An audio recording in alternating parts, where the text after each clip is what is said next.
Do the follow-up bell to receive new. Your support helps us and motivates us to be creative. John Adams, the second President of the United States of America.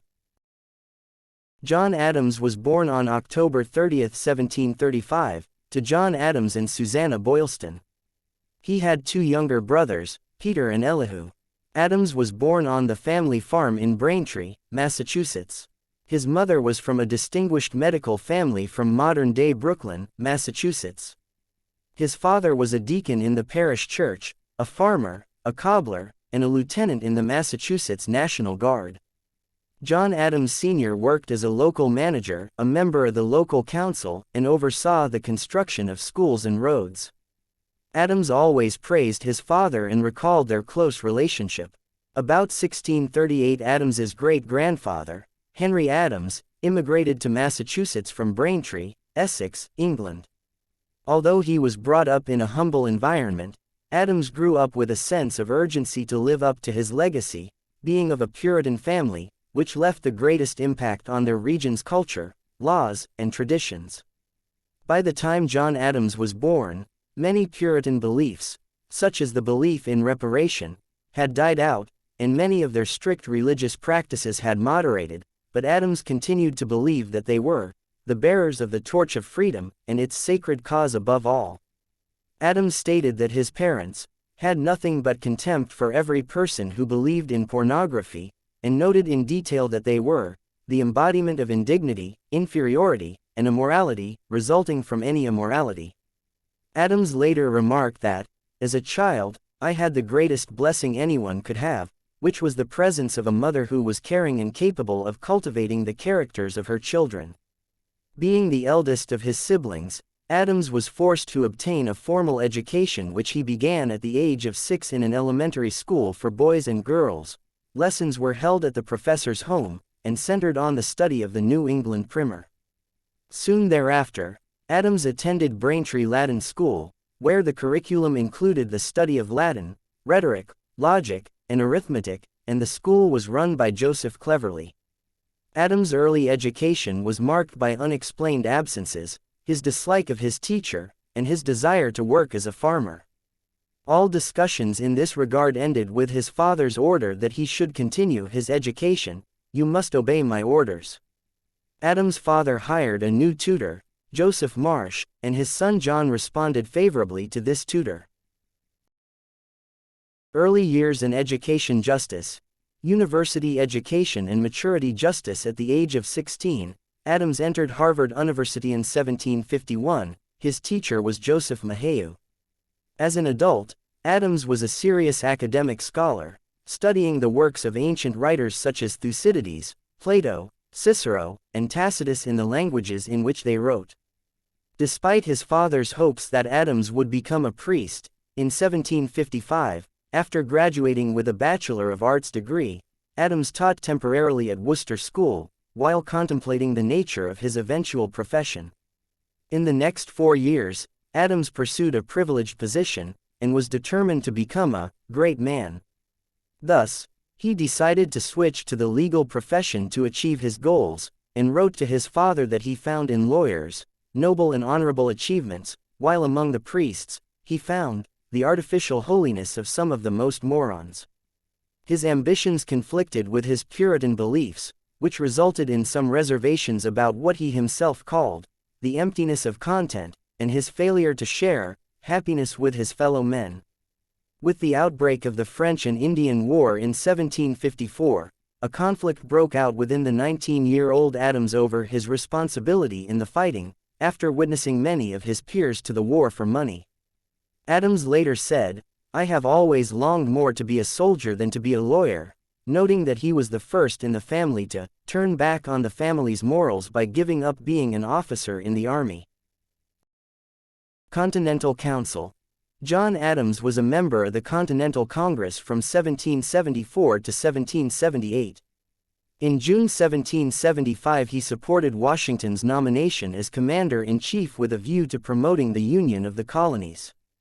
His influence in the U.S. Congress was great, and he was hasty from the start for the colonies to secede from Great Britain. On June 7, 1776 he upheld the famous resolution presented by Richard Henry Lee that, "These colonies have a right to be free and independent," and no one, adopted on July 2, defended these resolutions, adopted on July 2, as eloquently and empirically before Congress as Adams. On June 8, he was appointed to a panel with Thomas Jefferson, Benjamin Franklin, Robert Livingston and Roger Sherman, to draft the American Declaration of Independence. Although that document had been written by Thomas Jefferson at the Commission's request, it was John Adams who came first in the debate over its adoption. Prior to this, Adams was placed at the head of the War and Artillery Board, and he also served on many other important committees.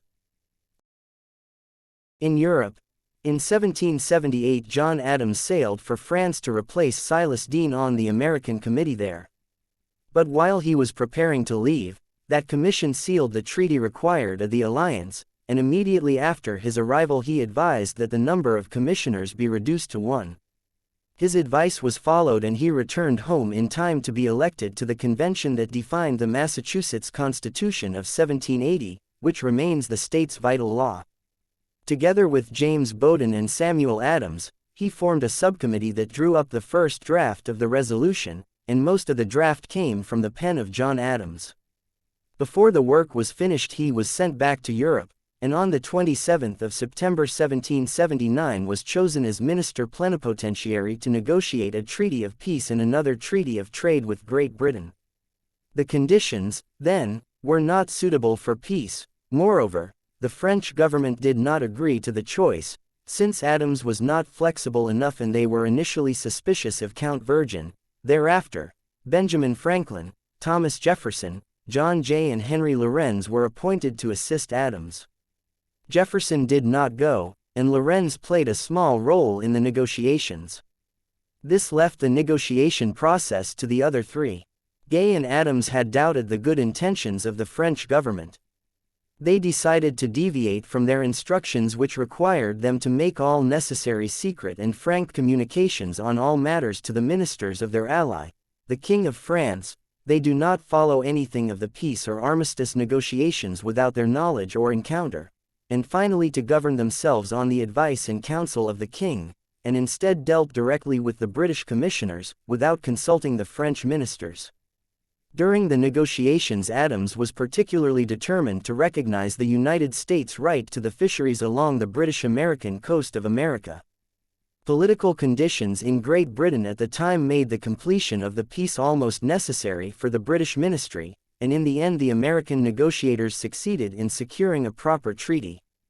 This preliminary treaty was signed on November 30, 1782. Adams spent some time in the Netherlands before these negotiations began. In July 1780 he was entrusted with many of the duties previously assigned to Henry Lorenz, and at The Hague he succeeded in carrying them out with superiority, and there he secured the recognition of the United States as an independent government, April 19, 1782, and he was also negotiating a loan from the Netherlands, and in October 1782 he signed the Treaty of Friendship and Trade, first between the United States and a foreign power and later in February 1778 with France. In 1785, John Adams was appointed as the first American minister to the Court of St. James and appointed as the United States ambassador to Britain. When he was presented to his former king, George III, the latter declared that he was aware of Mr. Adams's lack of confidence in the French government. Mr. Adams admitted this when he answered him, and closed the conversation with frank feeling when he said, "I must confess to your honor that I have no connection but to my country," a statement which must have been inconsistent with the king's feelings.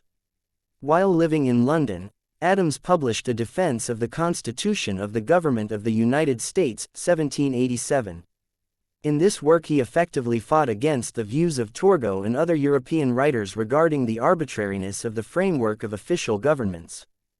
But in it he used expressions in favor of the aristocracy, which offended many of his countrymen, as in the sentence in which he suggested that the rich, the noble and the able, should be set aside from the other men of the Senate. Vice Presidency.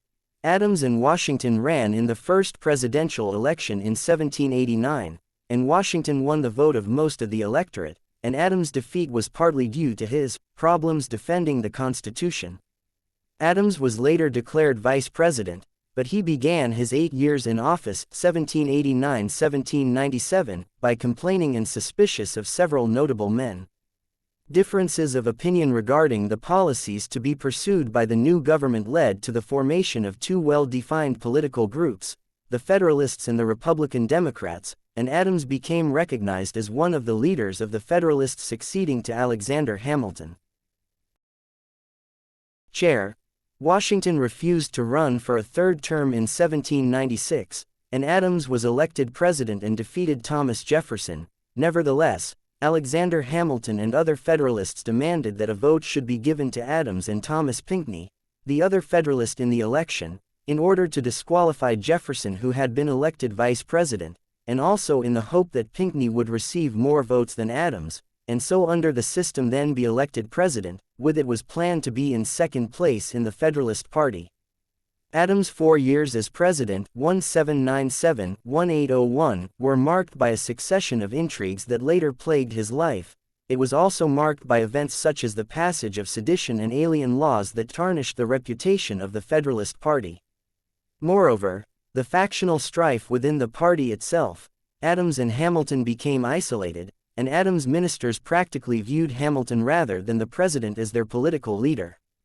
By this time the United States had been drawn into the maelstrom of European complications, and, rather than tapping into the guerrilla spirit, Adams devoted himself patriotically to securing peace with France, against the wishes of Hamilton and his followers in the ministry. In 1800, Adams was the second federal candidate for president, but distrust of him and his party, popular rejection of sedition and alien laws, and the popularity of Thomas Jefferson's opposition all combined to cause his defeat. Late life: Adams retired to his own life after the presidency. He died on July 4, 1826, the 50th anniversary of the Declaration of Independence, in Quincy, Massachusetts, and died on the same day as President Thomas Jefferson. In 1764 Adams married Miss Abigail Smith, 1744–1818, the daughter of a Congregational priest in Weymouth, Massachusetts. She was a woman of great skill, and her letters, written in an excellent English style, are of great value to students of the period in which she lived. President John Quincy Adams was their eldest son and the grandfather of American politician Charles Francis Adams. His record numbers: John Adams died on July 4, 1826 at the age of 90 years and 247 days, and this enabled him to achieve record numbers for a period of time, namely, the longest-lived presidents ever, after he broke the number of the first President George Washington on August 22, 1803. No one lived like Adams until Ronald Reagan surpassed him on October 12, 2001. Then a number of other presidents lived longer than Adams. They are Gerald Ford and George Bush Sr. and Jimmy Carter. Longest living presidents, a title he held from the death of George Washington on December 14, 1799, until his death on July 4, 1826, for a period of 26 years, 6 months, and 20 days, and President Herbert Hoover succeeded in breaking Adams' record on July 27, 1959.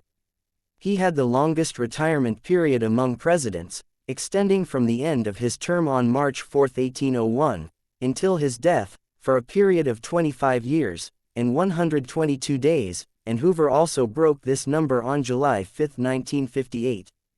The longest living vice president alive, a title he held since his inauguration as vice president on April 21, 1789, until his death, for a period of 37 years and 74 days, and no one has yet held this title for a longer period. The longest-lived vice president ever was surpassed by Levi B. Morton on January 20, 1915. More vice presidents lived longer than Adams, including John Nance Garner, Gerald Ford, and George H. W. Bush.